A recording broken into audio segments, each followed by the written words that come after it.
Here's something that should be pretty rare and valuable, but seems like it's slowly gaining in value. This is Dylan's BIOGRAPH on vinyl, and it's got the 5 discs in here. Let's see. This was a box set that came out in 1985 or 86, and it mixes well-known songs with unreleased and rare songs, like Mixed Up Confusion, his first electric single. Oh, is it 6? No, it's 5 discs. This is 5 discs. I guess they figured we have some boxes left over from the Bruce Springsteen live album. Might as well do something, put this out on vinyl. It's got a nice book that comes with it. And, you can get this on CD or cassette back then, and you can still get it on CD, of course, with the book, and it's arranged for that. But finding it on vinyl is pretty tough.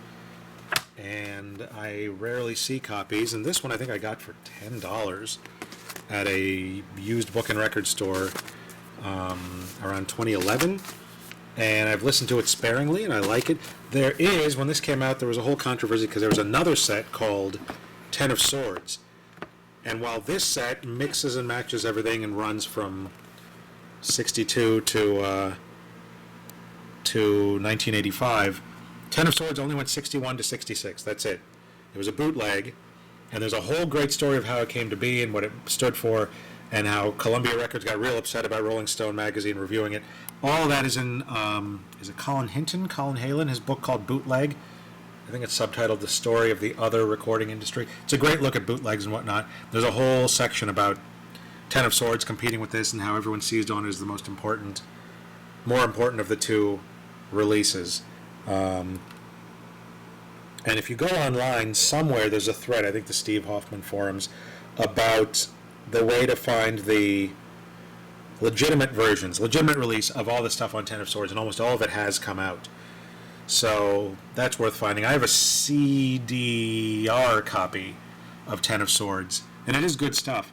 Vinyl copies of Ten of Swords, though, are ridiculously expensive, but you can find them online.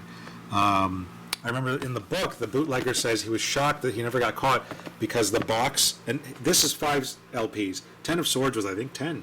And he was shocked that the box needed for the Ten of Swords release was made by a plastics company that did work for toy companies. It was the only company in the country that could make such a thing. So he was shocked they didn't just go to the plastics company and say, who ordered all these boxes, and then catch the bootlegger. So they never did. I think there was even a follow-up to Ten of Swords, but I forget what it was called. It had some more great stuff. So, but I'm plenty happy with this. This is a good release, and most of my Dylan is on CD. I do have a few LPs, nothing real spectacular, except, the most spectacular things are an unplayed looking copy of Self-Portrait, as well it should be, and a quad copy of Planet Waves with the band, and that's about it. Big deal. As far as vinyl collecting, I'm not commenting on the music. So that was that. This is the other big deal, though, that I do have. As you can see, this is Blonde on Blonde, which you should know. If you can tell what that means, it means it's a mono copy. And by all accounts, he spent a lot of time, like a lot of artists did until the mid-60s, mixing the mono and making sure there was no mistakes and sounded the way he wanted. And then the stereo was done very quickly, is what everyone is told. But the mono is the one to have. I like this. It sounds good.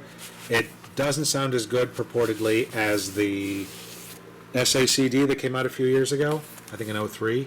But it sounds plenty good for me, and, do I not have it? Oh, I do have it. There, I knew I had the receipt. Can you still read it? There's the original receipt of what I paid for this. 2003. I forget the name of it, but there was a used bookstore, may still be there, a used bookstore by Wrigley Field, and sort of across from, I think, the Metro, and there was a great hot dog place there, and total dive. We walked in and they had a stack of vinyl that was about to be priced one Saturday night, so I asked them, what's the story on this? I noticed very quickly that it was mono. I hadn't even opened it yet, and to look at the discs, I'm like, how much is that? He's like, I don't know, you got to ask the owner, let me get your name and number. Or no, I think he said call on Monday. I said, okay, thinking that's never going to work, and that I'd never have time. But somehow I did have time to call, and did remember, and did still want it, and the guy did say, yeah, we still have it. And I think on Tuesday afternoon, I drove up there, because he'd said $10, and I bought it. And as you can see, the jacket is in phenomenal shape. Even I'd forgotten this. And inside, Oh, who's that? Claudia Cardinale, got upset that her photo was in it, and she wanted it airbrushed out. I mean, not airbrushed, removed, and it was. So later copies, I think, move this over, or I forget. I have rarely looked inside a later copy, but every other single copy does not have her. So that's the excitement for this copy of Blonde on Blonde. And I had almost the same coat. I still do. Suede. I should start wearing that again. I'd probably fit. But I look nothing like Bob Dylan. I don't know if that's a good thing or not. So that's my excitement when it comes to Bob Dylan on vinyl. Oh, and one last thing. Let me find it. Yes, this was pressed. Apparently this was pressed very quickly. And no one's quite sure exactly when this was released. If you go online and read about it, they aren't sure based on when it appeared in the charts and when reviews came out, and when people said, oh, it'll be out in a week. All of that conflicts, so no one's quite sure. And some people say that the copies, some were made and came out, and then some more came out. This mono came out well before the stereo. I don't know about any of that, but I do know that the labels clearly smack of things not being set 100%, because look, they had to go to headline type for this, whereas the other three are all in all caps. Probably also because such a long title, it wouldn't have fit in all caps.